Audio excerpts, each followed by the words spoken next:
Muli, magandang umaga po sa ating lahat. Inyong abang lingkod, Pastor Absalon Rabadon Jr. Ipagpatuloy po natin ang ating talakayan tungkol sa Mystery of God in Jesus Christ. Ang ating pag-uusapan ngayon ay tugunan po natin ang misteryo kung paano po nagpahayag ang Diyos sa kapanahunan ng Old Testament saka sa kapanahunan ng New Testament, at upang ating maunawaan sa kasalukuyan ang tunay na kalagayan ng Diyos. Sa makatuwid mga minamahal,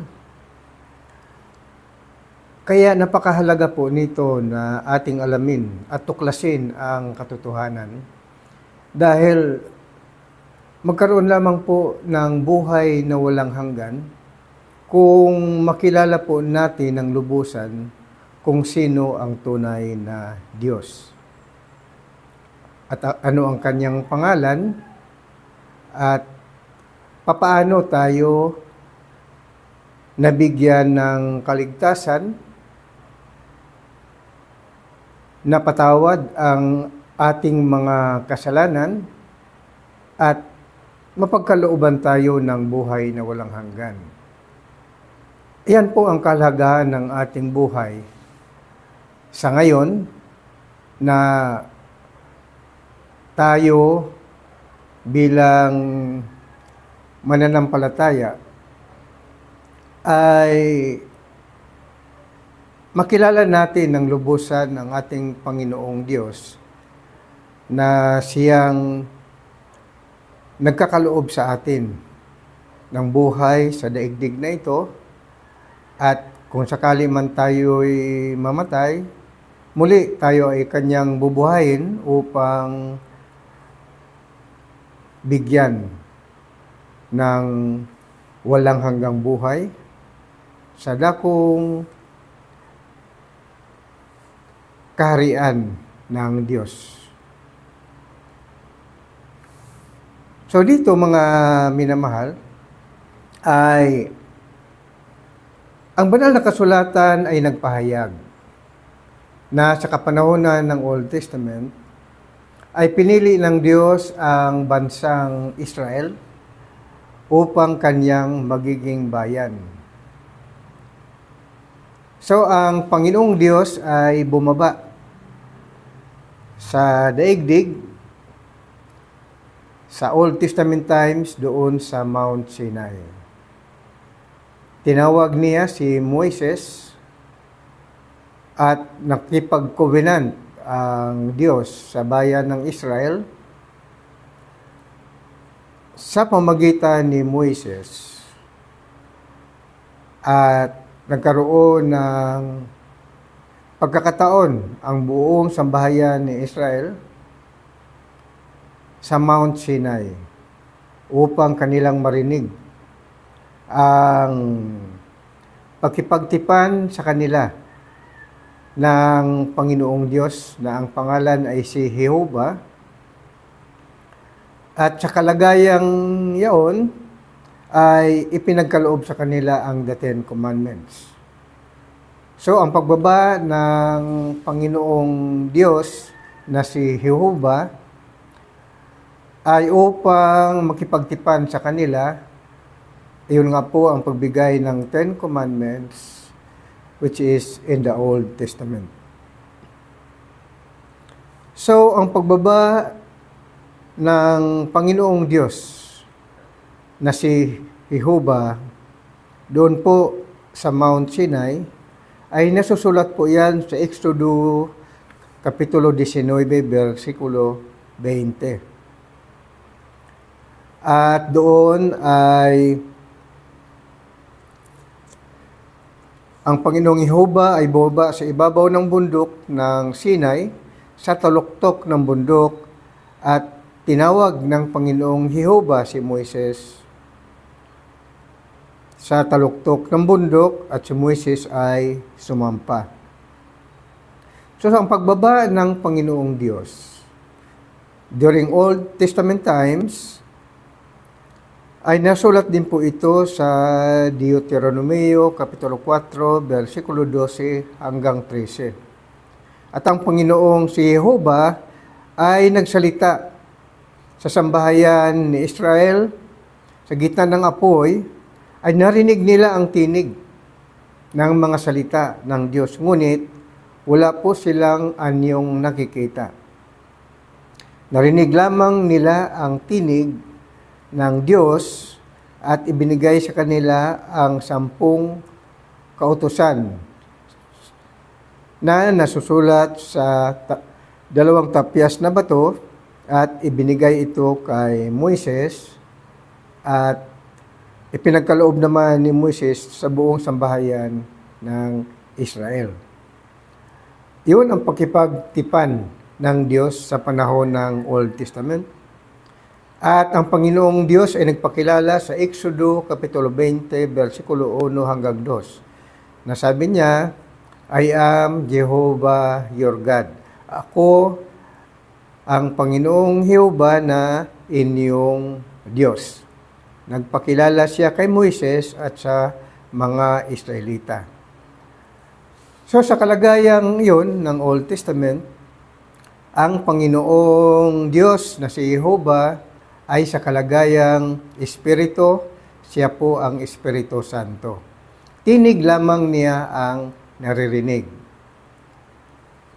At buong kapangyarihan ay taglay niya, buong karunungan ang taglay niya, at ang kanyang tinig na marinig ang kanyang sinasalita, iyon po ay papahayag na ang Diyos ay hindi nakikita. He is the invisible God because He is the Holy Spirit, the living God. So, naibigay ang 10 Commandments sa mga Israelita, kaya iyan ang tinutupad ng sambahayan ng Israel. So, naisulat ang 10 kautusan sa magitan ng tapyas na bato at ibinigay ang kapahayagan kay Moises yaong mga lahat na kautusan na dapat sundin ng mga Israelita sa kapanahonan ng Old Testament. Kaya yan po ang tinatawag na the books of Moses, the laws, and the prophets. Dahil pagkatapos kay Moises ay tinawag naman ng Panginoong Diyos ang iba't ibang mga propeta upang patuloy na magpahayag ang Diyos sa magitan ng kanyang tinig sa mga propeta na kanyang tinawag mula kay Moises hanggang doon sa kay propeta Malakias. Yan po ang Old Testament. At sa kapanahonan naman ng New Testament, muli ay bumaba ang Panginoong Diyos na siya ang Espiritu Santo, na siya rin ang God the Father. Dapat nating matandaan na ang kapahayagan sa New Testament ay napaloob po yan sa dalawang propesiya ni Isaias sa Isaiah chapter 7 verse 14 at sinabi na kung ating tingnan, so the Lord Himself will give you a sign, behold, the virgin is with child, or the virgin shall conceive and bring forth a son, and she shall call his name Emmanuel. Natupad po yan sa New Testament, ang Isaiah 7:14 Nasulat po ang katuparan ng hula sa chapter 1 ng Matthew, sa Gospel of Matthew. Lalo na po doon sa Matthew chapter 1 verse 20 na ipinahayag doon na ang anak ni Maria na kanyang dinadalang tao ay begotten by the Holy Spirit or fathered by the Holy Spirit. Matthew chapter 1 verse 20. So, ang ama ng anak ni Maria na ang pangalan ay Jesus ay ang Espiritu Santo. Ibig sabihin, ang Espiritu Santo, siya po ang God the Father. Dahil siya ang Father ni Jesus Christ. Tandaan po natin, ang katuparan ng hula ng Isaiah 7:14, so the Lord Himself will give you a sign, behold, the virgin is with child, or the virgin shall conceive and bring forth a son, and she shall call his name Emmanuel. Katuparan ng hula, Matthew Kapitulo 1. At specific doon sa Matthew 1:20 na ang ama ng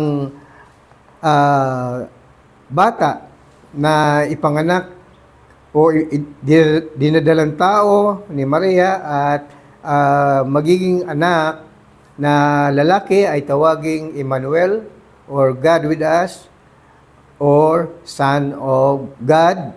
Ang pangalan ay Jesus. Natupad po yan at ang pangalang iyan na Jesus ay Emmanuel, meaning God with us. Tandaan natin, particularly Matthew chapter 1 verse 20, ang dinadalang tao ni Maria ay fathered by the Holy Spirit or begotten by the Holy Spirit. So, ang ama ng Jesus Christ ay ang Holy Spirit and therefore He is God the Father. At sa pangalawang hula naman, sa Isaiah 9:6, ang katuparan naman ng hula ay ang Gospel of John. Ang buong Gospel of John ay nagpapahayag tungkol sa anak ng Diyos na ang pangalan ay si Jesus, na siya ang Lamb of God who takes away the sins of the world. Ang Isaiah 9:6, ang katuparan po niyan ay sa magiging for a child is born, to us a son is given, and the government is on his shoulder, and his name is called Wonderful Counselor, the Mighty God, the Everlasting Father, the Prince of Peace. Ang anak ni Maria, ang pangalan ay Jesus, at ang pangalan na Jesus ay tawaging Wonderful Counselor, yan po ang Espiritu Santo, Mighty God, ibig sabihin siya ang tunay na Diyos, at tawagin din siyang Everlasting Father, siya ang tawaging Everlasting Father or God the Father. Tandaan po natin, hindi po ang bata ang tatawaging Espiritu Santo. Hindi po ang bata ang tatawaging Mighty God. Hindi po ang bata ang tatawaging Everlasting Father. Kundi ang pangalan ng bata. Tandaan po natin, ang pangalan ng bata, na ang pangalan ay Jesus, that the name of the Son shall be called Wonderful Counselor or the Holy Spirit, Mighty God, and the Everlasting Father. So, tandaan natin, ang pangalan ng bata ay Jesus. So, si Jesus daw ay tawaging kamangha-mangha, tagapayo, makapangyarihang Diyos at walang hanggang Ama at prinsipe ng kapayapaan. Ang pangalan po ng bata na Jesus ay siyang tawaging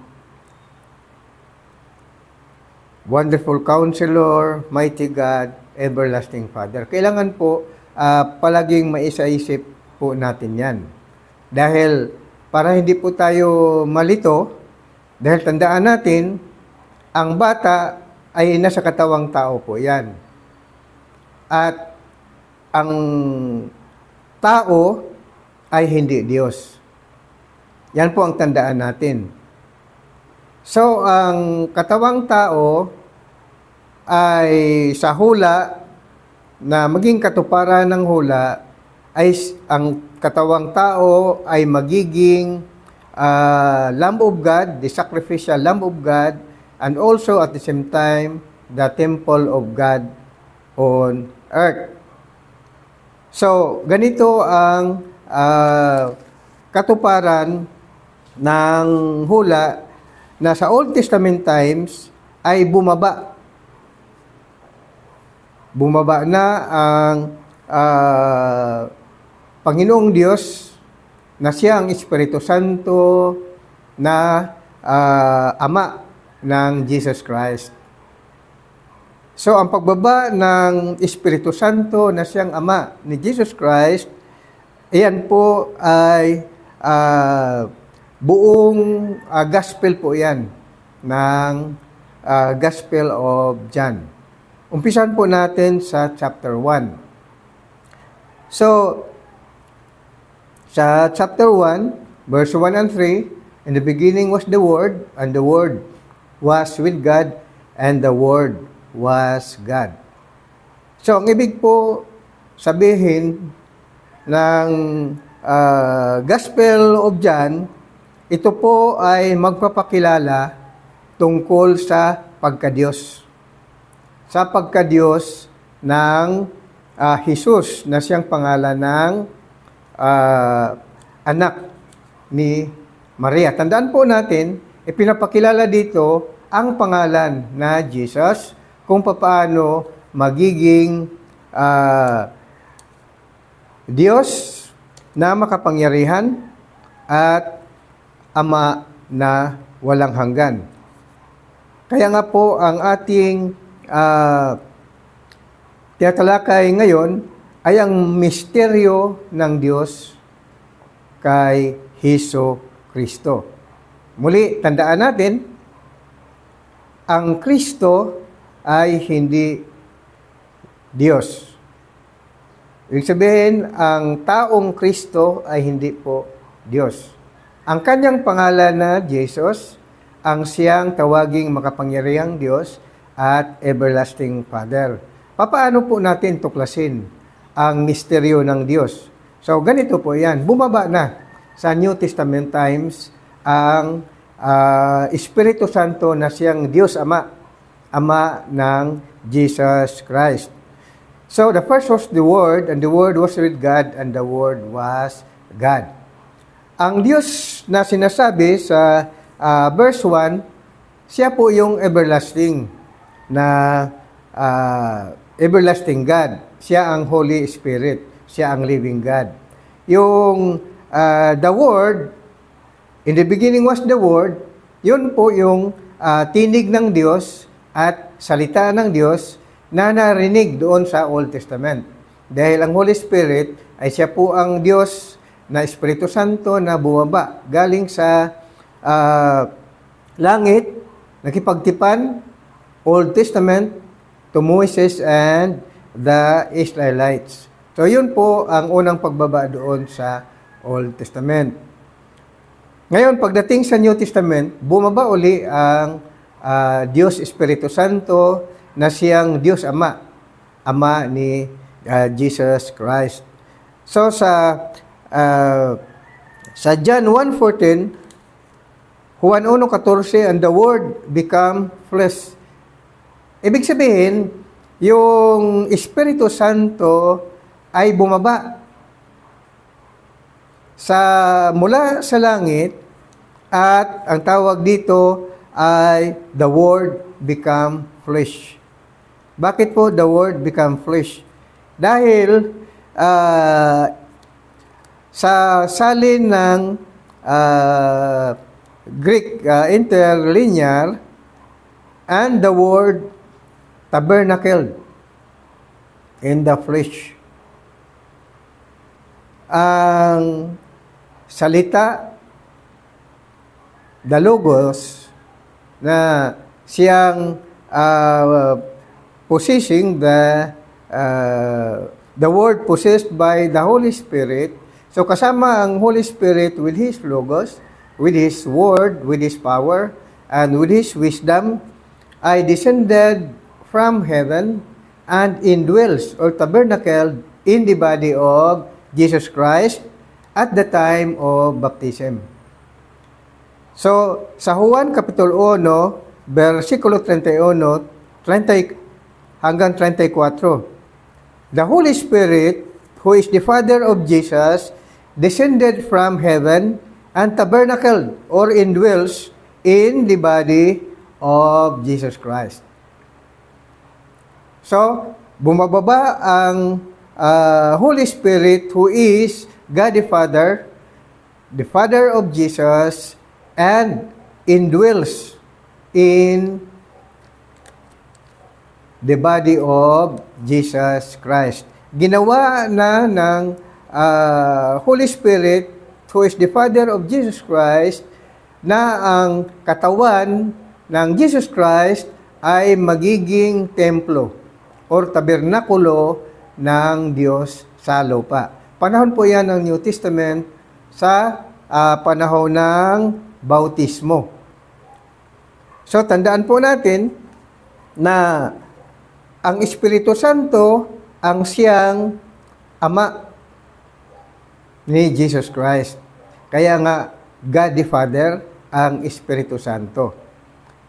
Mateo 1:20 po yan. Fathered or begotten by the Holy Spirit. So, pagkapanahon na ng baptism, sa Lucas Kapitulo 3, versikulo 22, as the Holy Spirit descended from heaven, He speaks, "This is my Son, of whom I am well pleased." Ito ang sinisinta kong anak na lubos kong kinalugdan. Tandaan po natin, ang Ama ni Jesus Christ ay ang Espiritu Santo. Dahil ayon sa Mateo 1:20, ang dinalang tao ni Maria ay ang Ama, ang Espiritu Santo, fathered by the Holy Spirit or begotten by the Holy Spirit. So, pagdating na ng edad 30 ng anak ni Maria, na ang pangalan ay Jesus, ay doon na nagkaroon ng panahon ng baptism na siya rin namang pagbaba ng Espiritu Santo, at ito ay nakita ni Juan Bautista na ang Espiritu Santo ay hugis kalapati, at habang ang Espiritu Santo na siyang Diyos Ama, na Ama ni Jesucristo, ay bumababa galing sa langit at nagsasalita. Habang bumababa ang Espiritu Santo na siyang Diyos Ama, na Ama ni Jesus Christ, ay nagsasalita ang Espiritu Santo, who is God the Father. Nagsalita siya habang bumababa, descending unto the body of Jesus. Ito ang sinisinta kong anak na lubos kong kinalugdan. At tumahan ang Espiritu Santo na siya ang Diyos Ama sa katawan ni Hesus Kristo. Ang edad po ng Hesus Kristo ay 30 years old. So, the Holy Spirit, who is the Father of Jesus, tabernacled or dwelt inside the body of Jesus and become the temple of God the Father on earth. The God the Father, who is the Holy Spirit, is now inside the body of Jesus, which is God's temple on earth. Kaya natupad ngayon ang Isaiah 9:6, mga minamahal. Dahil nang tumahan na ang Espiritu Santo na siyang Diyos Ama, na Ama ni Jesucristo, si Jesus ngayon ay ayon sa Gawa Kapitulo 2, versikulo 36, and Jesus become Lord and Christ. Ang Jesus ngayon na tinirahan, ang taong Jesus na tinirahan, na ang kanyang katawan ay ginawang templo ng Diyos, si Jesus ngayon ay nagiging Jehovah at Kristo. Gawa 2:36. And Jesus become Lord and Christ. So, iyan po ang misteryo, mga minamahal. Ang makakaalam lang po niyan ay ang pinahayagan. Mga minamahal, kaya natupad dito ang Isaiah 9:6. Yan ang dahilan kung bakit ang pangalan ni Jesus ay tawaging Wonderful Counselor. Si Jesus daw, ang pangalan daw ni Jesus ay tawaging Holy Spirit, which is Wonderful Counselor. Ang pangalan daw ni Jesus ay tawaging Mighty God. Ang pangalan ni Jesus ay tawaging Everlasting Father. Yan ngayon ang kabuuan ng misteryo ng Diyos kay Kristo Jesus. Tandaan po natin, yung bumaba galing sa langit, na siyang Espiritu Santo, na siya yung Ama, nakita siya ni Juan Bautista sa kapanahonan ng pagbaptize ni Juan Bautista kay Jesus, edad 30 years old. At ang Espiritu Santo na siyang Ama ni Jesus Christ, so Jesus Christ, ang kanyang katawan sa kapanahonan ng bautismo, edad 30 years old, ay ginawang templo ng Diyos sa lupa.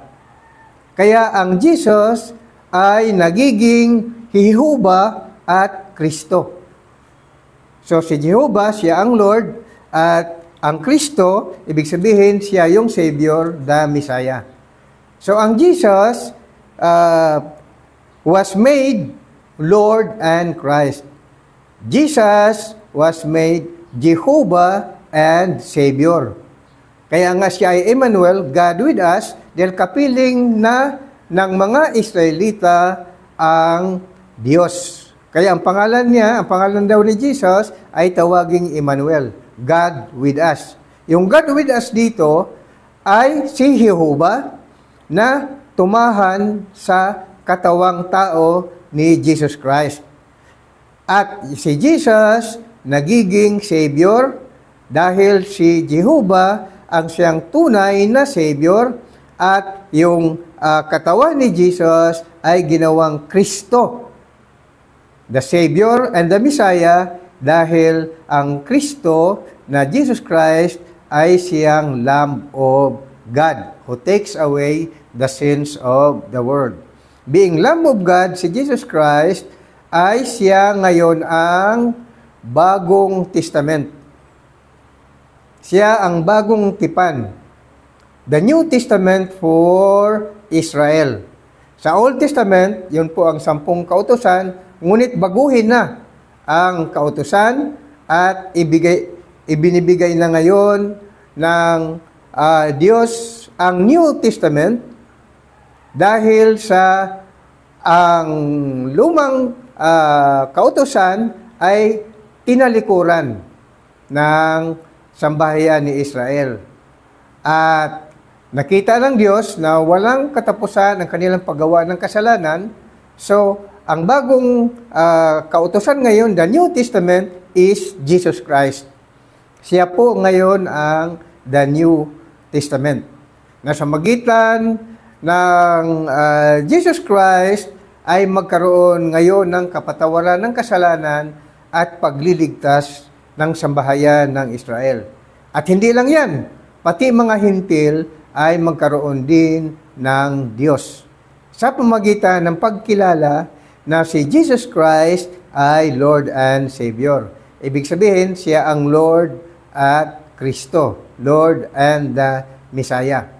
So dito mga kapatid, ang ating pagtatalakay na ang misteryo ng Diyos sa panahon ng Old Testament, doon siya bumaba sa Mount Sinai. Ang Panginoong Diyos na si Jehovah, siya po ang Espiritu Santo. Sa Mount Sinai, hindi siya nakita ng mga Israelita, hindi rin siya nakita ni Moises, tinig lamang ang kanilang narinig. So, dito naman sa pagdating ng New Testament, bumaba uli ang Espiritu Santo upang magbigay ng New Testament.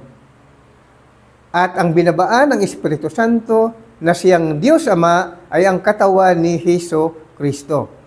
Kaya si Jesus ay nagiging Jehovah at tagapagligtas. Ito po ang ating ikatlong bahagi ng The Mystery of God in Jesus Christ. Kaya ito ang naging katuparan ng Isaiah 9:6, that unto us a son is given, unto us, kung ating basahin, unto us a child is born, unto us a son is given, and the government shall be upon his shoulder, and his name shall be called Wonderful Counselor, Mighty God, Everlasting Father, Prince of Peace.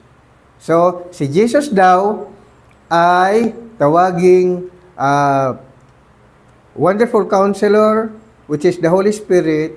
Si Jesus daw ay tawaging Mighty God. Si Jesus daw ay tawaging Everlasting Father.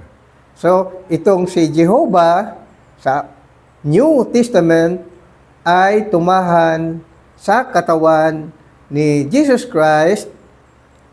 Kaya itong si Jehovah na siyang tunay na Diyos ang siyang nagpapakilala na itong Jesus Christ ay kanyang anak. Habang bumaba siya galing sa langit, ang sabi niya, ito ang sinisinta kong anak na lubos kong kinalugdan. At yung Jesus nagiging Jehovah at Kristo. Ibig sabihin, si Jesus ay nagiging Panginoon. Nagiging Jehovah at Savior. Emmanuel, God with us. Dahil ang pangalan ni Jesus ay Jehovah is salvation. So, dito muna tayo mga minamahal. At ang kasunod po sa antabayanan nyo po sa ating pang-apat na bahagi, doon na natin ipakilala ng lubusan kung papaano nagpakilala si Jesus sa sambahayan ng Israel. Dito po natin tuklasin ang lalim ng misteryo ng Diyos kay Kristo Jesus. Muli, magandang umaga po sa inyong lahat. Ito po ang inyong abang lingkod, Pastor Absalon Rabadon Jr. Antabayanan niyo po at nawa ay mag-subscribe po kayo sa aking page sa Facebook at gayon din follow and subscribe sa ating Today Salvation TV channel sa YouTube. God bless us all. In Jesus Christ's name, praise God. Hallelujah. Hallelujah. Amen.